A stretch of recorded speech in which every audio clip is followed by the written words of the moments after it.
I'd like to welcome you to Harmonic Mechanism for the Mind number 38.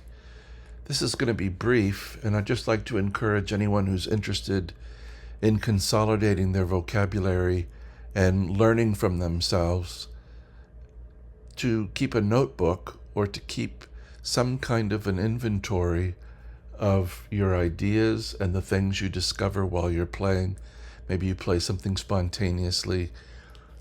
Take the time to write it down if you really like it, and over the years you'll accumulate what will become your own vocabulary if you integrate it and bring it out again and maybe place it in the context of your writing or your improvisation. So I thought I'd share a few pages from notebooks. This first image here, I hope you can see, is from this morning where I'm writing a new little miniature for solo guitar, and I thought I would show you how I do it a little bit. So here, if you can see in the upper left, it says specific. So this is the kind of voicing I would write down in a diagram form, chord box, and I would give specific indications of where the frets are and if there's open strings and things. So this is a voicing that needs to be in this fret position in order to achieve the texture and sound that I responded to and enjoyed. So that's a very specific one that needs to be there to get this rub between the A and the B. And here are general chord shapes down at the bottom.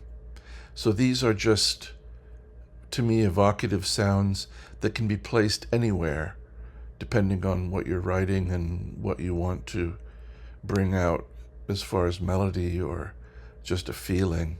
So that's a specific shape that needs to be there. These are general shapes that can be anywhere. And I don't give fingerings or anything because I know they're going to change depending on the context and whether or not a line is ascending or descending. These standard notation things are, again, given a specific pitch and specific position. I'm not a big fan of tablature. I enjoy standard notation, and I hope that people that are interested in being serious about music will learn standard notation.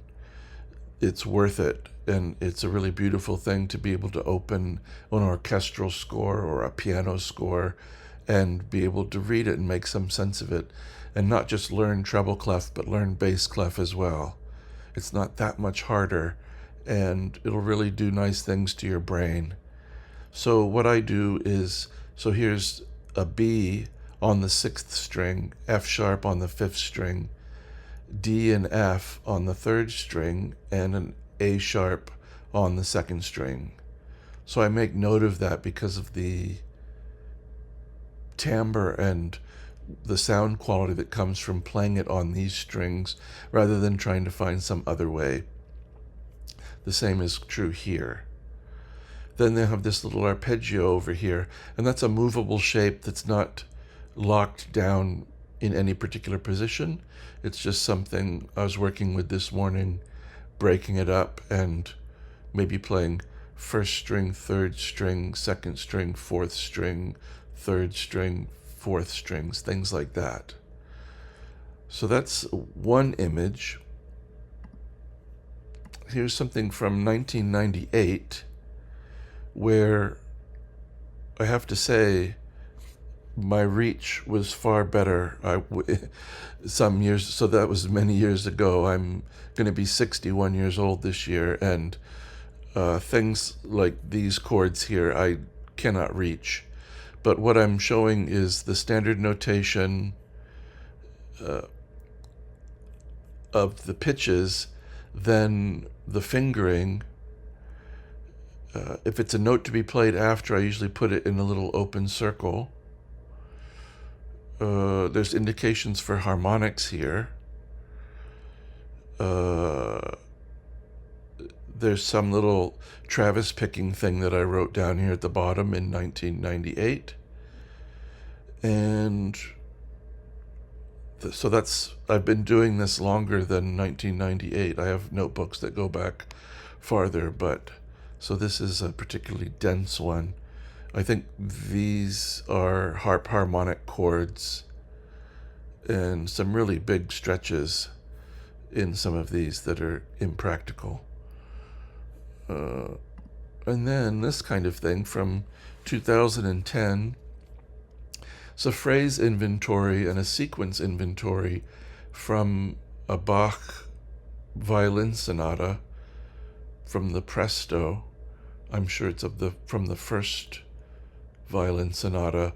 So here's a phrase, this first bar, it says bar 25, example 1, and you get these 3 ascending notes and then a little zigzag pattern up here. And then, so that's bar 25. And then he does it in 26, 27, and 28. It's the same contour. Here's a similar idea in 129 that's repeated 3 times in sequence. Let's see. Here's an example in bar 32 that gets repeated and moved up a fourth well into the piece here. I hope you can see my little cursor right here as I move it around. The last 2 staves are a 2-bar phrase, and yeah, you can see it's the same deal. He's moving a sequence. So I like to keep track of these things and see how things are developed. I would also take a sequence like this and then move it through the scale. So it's a little bit of what he's doing here. He's starting on B flat, he's starting on C, he's starting on D, he's starting on E flat. But it would still be possible to start this phrase in the first line here. You could start it on F, you could start it on G, etc. So this is work that's worth doing. I hope this has given you some kind of inspiration and idea that you'd like to keep a notebook. And I wish you, as always, a very, very good day.